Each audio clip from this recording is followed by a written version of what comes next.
ನನ್ನನ್ನು ಗೌರವಿಸದ ಜನರನ್ನು ನಾನು ಹೇಗೆ ನಿಭಾಯಿಸಲಿ ಕೇಶವ? ಕೃಷ್ಣ, ಅವರು ಗೌರವಿಸುವುದು ನಿನಗೆ ಬೇಕಾಗಿಲ್ಲ. ನಿನ್ನ ಮೌಲ್ಯವು ನಿನ್ನ ಸ್ವಂತ ಕಾರ್ಯಗಳಿಂದ ಬರುತ್ತದೆ. ಎತ್ತರವಾಗಿ ನಿಲ್ಲು. ಅವರಿಗೆ ನಿನ್ನನ್ನು ವ್ಯಾಖ್ಯಾನಿಸಲು ಬಿಡಬೇಡ. ನಿನ್ನ ಮೌಲ್ಯಕ್ಕೆ ಅಂತ್ಯವಿಲ್ಲ. ನಿಜವಾಗಿಯೂ ಅದು ದೈವಿಕವಾಗಿದೆ. ಇಲ್ಲಿ ತನಕ ಆಗಿದ್ದೆಲ್ಲ ಒಳ್ಳೆಯದೇ, ಸದ್ಯಕ್ಕೆ ಆಗುತ್ತಿರುವುದೆಲ್ಲ ಒಳ್ಳೆಯದೇ, ಮುಂದೆ ಆಗುವುದೆಲ್ಲ ಒಳ್ಳೆಯದೇ. ಆದ ಕಾರಣ ಯಾವುದಕ್ಕೂ ಜಾಸ್ತಿ ಚಿಂತಿಸದಿರಿ, ಜಾಸ್ತಿ ಕೊರಗದಿರಿ. ನಿಮ್ಮ ಕೆಲಸಗಳನ್ನು ನೀವು ಸರಿಯಾಗಿ ಮಾಡಿ, ಎಲ್ಲವೂ ಒಳ್ಳೆಯದೇ ಆಗುತ್ತೆ. ಜೀವನದಲ್ಲಿ ಸುಖವನ್ನು ಸಿಹಿಯಂತೆ ಸವಿಯಬೇಕು ಮತ್ತು ದುಃಖವನ್ನು ಔಷಧಿಯಂತೆ ನುಂಗಬೇಕು. ದ್ವೇಷಿಸುವವರನ್ನು ದಂಡಿಸಬೇಕು ಎನ್ನುವ ಅವಶ್ಯಕತೆ ಇಲ್ಲ. ನಮ್ಮ ನಗು, ಮೌನ ಹಾಗೂ ನಿರ್ಲಕ್ಷ್ಯವೇ ಸಾಕು. ತಾಳ್ಮೆ ಕಳೆದುಕೊಳ್ಳಬೇಡಿ. ಪ್ರತಿ ದೊಡ್ಡ ಯಶಸ್ಸಿಗೆ ಸಮಯ ತೆಗೆದುಕೊಳ್ಳುತ್ತೆ.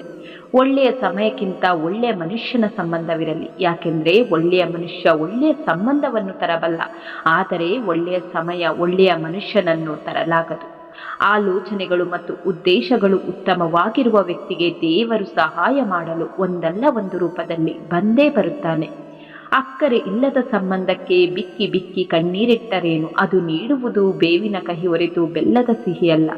ಮನಸ್ಸಿನಲ್ಲಿರುವ ನೋವಿಗೆ ವಾಸಿಯಾಗಿರುವುದಕ್ಕೆ ಬೇಕಾಗಿರುವುದು ಎರಡೇ ಔಷಧ, ಒಂದು ಕಾಲ, ಇನ್ನೊಂದು ತಾಳ್ಮೆ. ತಾಳ್ಮೆ ಇರಲಿ. ಇಲ್ಲಿ ಒಂದೇ ದಿನಕ್ಕೆ ಏನೂ ಆಗಲ್ಲ, ಆದರೆ ಒಂದು ದಿನ ಎಲ್ಲವೂ ಆಗುತ್ತೆ. ನಿಷ್ಠಾವಂತರಾಗಿರಿ, ಆದರೆ ಮೂರ್ಖರಾಗಬೇಡಿ. ಸುಖ ಬಂದಾಗ ಇದು ಏಕೆ ಬಂದಿತೆಂದು ಕೇಳದ ನಮಗೆ ಕಷ್ಟಗಳು ಬಂದಾಗ ಇದನ್ನೇಕೆ ಕೊಟ್ಟೆ ದೇವರೆಂದು ಪ್ರಶ್ನಿಸುವ ಅಧಿಕಾರವಿಲ್ಲ. ಭಗವಂತನಿಗೆ ನಿಮ್ಮ ಕಷ್ಟಗಳ ಬಗ್ಗೆ ದೂರು ನೀಡಬೇಡಿ. ಯಾಕೆಂದರೆ ಒಬ್ಬ ಶ್ರೇಷ್ಠ ನಿರ್ದೇಶಕ ಯಾವತ್ತು ಅತ್ಯುತ್ತಮ ನಟನಿಗೆ ಮಾತ್ರ ಅತ್ಯಂತ ಕಷ್ಟದ ಪಾತ್ರ ನೀಡುತ್ತಾನೆ ಎಂಬುದು ನೆನಪಿರಲಿ.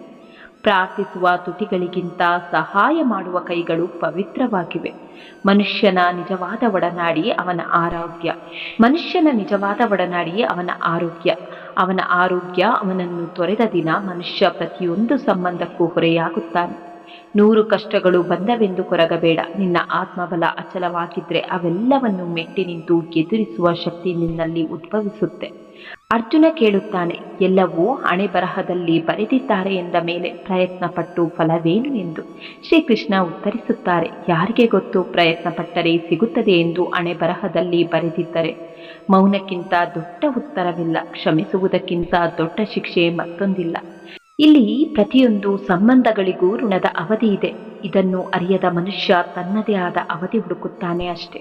ಯಾವ ಸಮಯದಲ್ಲಿ ಸಮಸ್ಯೆ ಹುಟ್ಟಿತೋ ಅದೇ ಸಂದರ್ಭದಲ್ಲಿ ಅದಕ್ಕೆ ಪರಿಹಾರವೂ ಹುಟ್ಟಿರುತ್ತೆ. ಒಂದು ನೋವಿನಿಂದ 1000 ಹನಿ ಕಣ್ಣೀರು ಹಾಕಿದೆ ಎಂದು ತಲೆಕೆಡಿಸಿಕೊಳ್ಳಬೇಡ. ಆ ಒಂದು ನೋವಿನಿಂದ ಲಕ್ಷಗಟ್ಟಲೆ ಅನುಭವ ಪಡೆದೆ ಎಂದು ಖುಷಿಪಡು. ಆ ಅನುಭವವೇ ನಿನ್ನ ಉನ್ನತ ಜೀವನದ ದಾರಿಗೆ ಸ್ಫೂರ್ತಿ. ನೀನು ಎಲ್ಲಿಯವರೆಗೆ ಉಪಯೋಗಕ್ಕೆ ಬರುತ್ತೀಯೋ ಅಲ್ಲಿಯವರೆಗೆ ಜನರು ನಿನ್ನನ್ನು ಪ್ರೀತಿಸುತ್ತಾರೆ. ಎಲ್ಲಿ ಅತಿಯಾದ ನಂಬಿಕೆ ಇಟ್ಟಿರುತ್ತೇವೋ ಅಲ್ಲೇ ಹೆಚ್ಚಾಗಿ ಮೋಸ ಹೋಗುತ್ತೇವೆ. ಮನೆಯವರಾದರೂ ಸರಿ, ಹೊರಗಿನವರಾದರೂ ಸರಿ. ಕಾಲ ಯಾರ ಸ್ವತ್ತು ಅಲ್ಲ. ನೊಂದವರಿಗೂ ನೋಯಿಸಿದವರಿಗೂ ಒಂದಲ್ಲ ಒಂದು ದಿನ ಮಾಡಿದ ಕರ್ಮಕ್ಕೆ ತಕ್ಕ ಫಲ ಕಾದಿರುತ್ತೆ. ಜೀವನದಲ್ಲಿ ಅತಿ ಕಠಿಣ ಪರಿಸ್ಥಿತಿಗಳು ಎದುರಾದಾಗ ಮನಸ್ಸಿನ ಒಂದು ಮೂಲೆಯಲ್ಲಿ ಎಲ್ಲವೂ ಒಳ್ಳೆಯದಾಗುತ್ತೆ ಎಂಬ ಧ್ವನಿ ಕೇಳಿ ಬರುತ್ತೆ. ಅದು ಸ್ವಯಂ ಭಗವಂತನದ್ದೇ ಆಗಿರುತ್ತೆ. ಸಂಪತ್ತಾಗಲಿ ಗೌರವವಾಗಲಿ ಮೊದಲು ಕೊಡುವುದನ್ನು ಶುರು ಮಾಡಿ, ಅದು ತಾನಾಗಿಯೇ ಮರಳಿ ಬರುತ್ತೆ. ಜೀವನದಲ್ಲಿ ಒಬ್ಬ ಒಳ್ಳೆಯ ವ್ಯಕ್ತಿಗೆ ಮೋಸ ಮಾಡುವುದು ಎಂದರೆ ಕೈಯಲ್ಲಿರುವ ಅಮೂಲ್ಯವಾದ ವಜ್ರವನ್ನು ಎಸೆದು ಕಲ್ಲನ್ನು ಎತ್ತಿಕೊಂಡಂತೆ. ಕೆಲವು ಸಂಬಂಧಗಳನ್ನು ಆ ದೇವರು ಹಾಳು ಮಾಡಿಬಿಡುತ್ತಾನೆ. ಯಾಕೆಂದರೆ ನಮ್ಮ ಜೀವನ ಹಾಳಾಗಬಾರದೆಂದು. ಯಾರು ಸಂಬಂಧವನ್ನು ಕಡಿಮೆ ಇಟ್ಟು ಅಹಂಕಾರವನ್ನು ಜಾಸ್ತಿ ಮಾಡಿಕೊಂಡಿರುತ್ತಾರೋ ಇಂಥವರಿಂದ ಆದಷ್ಟು ದೂರವಿರಿ. ನಿಮ್ಮ ಗುಟ್ಟನ್ನು ಯಾರೊಂದಿಗೂ ಹಂಚಿಕೊಳ್ಳಬೇಡಿ. ಯಾಕೆಂದರೆ ಜೀವನದಲ್ಲಿ ಯಾವ ಮಿತ್ರ ಯಾವಾಗ ಶತ್ರುವಾಗುತ್ತಾರೆ ಎಂದು ಹೇಳಲು ಸಾಧ್ಯವಿಲ್ಲ. ಆಯಸ್ಸು, ಕೆಲಸ, ಸಂಪತ್ತು, ವಿದ್ಯೆ ಮತ್ತು ಸಾವು ನಾವು ತಾಯಿಯ ಹೊಟ್ಟೆಯಲ್ಲಿರುವಾಗಲೇ ಇದು ನಿರ್ಧರಿಸಲ್ಪಟ್ಟಿರುತ್ತದೆ. ಬೇರೆಯವರ ಮೇಲೆ ಹೊಟ್ಟೆ ಕಿಚ್ಚು ಪಡುವ ವ್ಯಕ್ತಿ, ಬೇರೆಯವರನ್ನು ದ್ವೇಷಿಸುವ ವ್ಯಕ್ತಿ, ಅನುಮಾನ ಪಡುವ ವ್ಯಕ್ತಿ, ನಿಂದಿಸುವ ವ್ಯಕ್ತಿ, ಅಸಂತುಷ್ಟ ವ್ಯಕ್ತಿ, ಪರಶ್ರಿತ ವ್ಯಕ್ತಿ ಯಾವಾಗಲೂ ದುಃಖಿಯಾಗಿರುತ್ತಾನೆ. ಸಮಸ್ಯೆ ದೊಡ್ಡದು ಎಂದು ಭಯಪಡಬೇಡ. ದೇವರು ಅದಕ್ಕಿಂತ ದೊಡ್ಡವನು ಎಂದು ನೆನಪು ಮಾಡಿಕೊ. ಗೌರವ ಕೊಟ್ಟು ಮಾತನಾಡುತ್ತಾರೆ ಎಂದರೆ ಅವರನ್ನು ಹೇಡಿಗಳು ಎಂದು ತಿಳಿದುಕೊಳ್ಳುವುದು ಮೂರ್ಖತನದ ಲಕ್ಷಣ. ಕೆಟ್ಟವರ ಕೆಟ್ಟತನದ ಮಾತುಗಳಿಂದ ಅಲ್ಪ ಸ್ವಲ್ಪ ನಾಶವಾಗಬಹುದು, ಆದರೆ ಒಳ್ಳೆಯವರ ಮೌನದ ಹಿಂದೆ ಮಹಾ ವಿನಾಶವೇ ಕಾದಿರುತ್ತೆ. ನೆನಪಿರಲಿ, ಮನುಷ್ಯ ಕೆಟ್ಟ ಕೆಲಸ ಮಾಡುವಾಗ ಹಿಂದೆ ಮುಂದೆ ಅಕ್ಕಪಕ್ಕ 4 ದಿಕ್ಕುಗಳನ್ನು ನೋಡುತ್ತಾನೆ, ಆದರೆ ಮೇಲೆ ಮಾತ್ರ ನೋಡಲು ಮರೆತು ಬಿಡುತ್ತಾನೆ. ಮೇಲೆ ಒಂದು ಕಾಣದ ಶಕ್ತಿ ನೋಡುತ್ತಿರುವುದನ್ನೇ ಮರೆಯುತ್ತಾನೆ.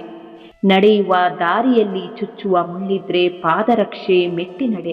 ಬದುಕೆಂಬ ದಾರಿಯಲ್ಲಿ ಚುಚ್ಚಿ ಮಾತನಾಡುವ ಜನರಿದ್ರೆ ಪಾದರಕ್ಷೆ ಬಿಡುವ ಜಾಗದಲ್ಲಿ ಬಿಟ್ಟು ನಡೆ. ಉಗುರು ಬೆಳೆದ ಸಂದರ್ಭದಲ್ಲಿ ಉಗುರನ್ನು ಮಾತ್ರ ತೆಗೆಯುತ್ತೇವೆ ಹೊರತು ಬೆರಳನ್ನು ತೆಗೆಯುವುದಿಲ್ಲ. ಅದೇ ರೀತಿ ಮನಸ್ತಾಪ ಬಂದಾಗ ಅಹಂಕಾರ ಮುರಿಯಬೇಕೇ ಹೊರತು ಸಂಬಂಧವನ್ನು ಮುರಿಯಬಾರದು. ಉದ್ದೇಶ ಸರಿ ಇದ್ದರೆ ಧರ್ಮ ಕೈಬಿಡಲ್ಲ, ಉದ್ದೇಶ ತಪ್ಪಿದ್ರೆ ಕರ್ಮ ಸುಮ್ಮನೆ ಬಿಡುವುದಿಲ್ಲ. ಅವಸರ ಪಡಬೇಡ, ಕಾದು ನೋಡು. ಇನ್ನೊಬ್ಬರ ನೆಮ್ಮದಿಯನ್ನು ತಿಂದವರು ನೆಮ್ಮದಿಯಾಗಿ ಬದುಕಲು ಸಾಧ್ಯವೇ ಇಲ್ಲ. ಒಳ್ಳೆಯ ಕೆಲಸಗಳನ್ನು ನಿರಂತರವಾಗಿ ಮಾಡುತ್ತಲೇ ಇರಿ. ಯಾರು ನಿಮ್ಮನ್ನು ಗೌರವಿಸುತ್ತಾರೋ ಇಲ್ಲವೋ ನಿಮ್ಮ ಆತ್ಮಸಾಕ್ಷಿಯು ಯಾವಾಗಲೂ ನಿಮ್ಮನ್ನು ಗೌರವಿಸುತ್ತೆ. ಜೀವನದಲ್ಲಿ ಇದಕ್ಕಿಂತ ದೊಡ್ಡ ಸಂತೋಷ ಇನ್ನೊಂದಿಲ್ಲ. ಒಬ್ಬ ವ್ಯಕ್ತಿಯ ಸ್ವಭಾವವು ಧಾರ್ಮಿಕವಾಗಿದ್ದರೆ ದೇವರು ಸ್ವತಃ ಅವನನ್ನು ರಕ್ಷಿಸುತ್ತಾನೆ. ನಿಮ್ಮ ಒಳ್ಳೆಯತನವನ್ನು ಸಾಬೀತುಪಡಿಸಲು ಪ್ರಯತ್ನಿಸಬೇಡಿ. ನಿಮ್ಮ ವ್ಯಕ್ತಿತ್ವ ವಿಶೇಷವಾಗಿದ್ದರೆ ಸಮಯವೇ ನಿಮ್ಮನ್ನು ಯೋಗ್ಯರನ್ನಾಗಿಸುತ್ತೆ.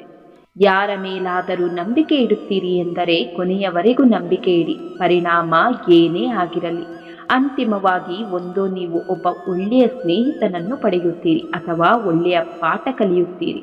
ಜೀವನವು ಕಷ್ಟಕರವಾಗಿದೆ, ಆದರೆ ಒಂದು ವಿಷಯವನ್ನು ಮರೆಯಬೇಡಿ, ಕೃಷ್ಣ ಯಾವಾಗಲೂ ಸಹಾಯ ಮಾಡುತ್ತಾನೆ. ಆತನನ್ನು ನಂಬಿ. ಒತ್ತಡದ ಪರಿಸ್ಥಿತಿಗಳನ್ನು ಎದುರಿಸುವ ಶಕ್ತಿ ಇರುವವರಿಗೆ ಮಾತ್ರ ಯಶಸ್ಸನ್ನು ನಿಭಾಯಿಸುವ ತಾಕತ್ತು ಇರುತ್ತದೆ. ಪ್ರೀತಿ ನಿಜವಾದಾಗ ತಪ್ಪುಗಳು ನಿಮ್ಮ ಭಾವನೆಯನ್ನು ಎಂದಿಗೂ ಬದಲಾಯಿಸೋದಿಲ್ಲ.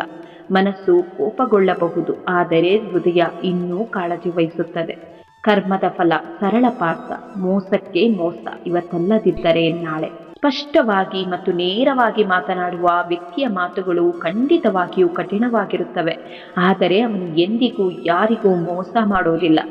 ನಿಮ್ಮ ಒಳ ಮನಸ್ಸಿಗೆ ತಿಳಿಯದ ಯಾವ ವಿಷಯಗಳು ಇಲ್ಲ. ನೀವು ತಪ್ಪು ಕೆಲಸ ಮಾಡುವಾಗಲೂ ಒಳಮನಸ್ಸು ಎಚ್ಚರಿಸುತ್ತದೆ, ಆದರೆ ಬಹುತೇಕ ಜನ ಒಳಮನಸ್ಸು ಹೇಳುವುದನ್ನು ಕೇಳದೆ ಸಮಸ್ಯೆಗಳನ್ನು ತಂದುಕೊಳ್ಳುತ್ತಾರೆ.